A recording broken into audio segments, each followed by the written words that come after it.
Hello everyone, welcome to Roam Tips.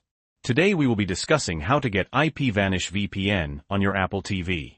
First, navigate to the home screen of your Apple TV where you see all your apps. Once there, head to the App Store and click on it. Inside the App Store, find the IPVanish app. You can do this by using the search icon at the very top.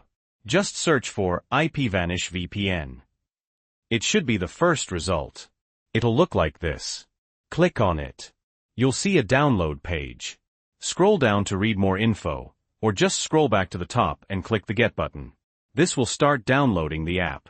Mine shows a cloud icon because I've downloaded it before. Once it's downloaded, click Open. The first thing you'll see is the privacy notice. Read through it, and when you're ready, click Get Started. This will take you to the login page.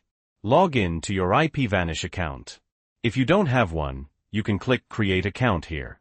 But I highly recommend using the link in the description of this video, or the pinned comment, to get an exclusive discount on your IPVanish membership. Once you have your account ready, click Already Have an Account and sign in. After signing in, you'll see a prompt asking you to add a VPN configuration. Click Allow. This will add the configuration to your Apple TV, and you can start using IPVanish. For example, let's connect to a US server. Scroll through the list of countries until you find the United States. Or you can click the search icon and search for the server that way. Once you find the server, click on it. It will take a few seconds to connect. When you're successfully connected, you'll see a notification in the top right corner. Now we're connected. Let's go back to the home screen and use it.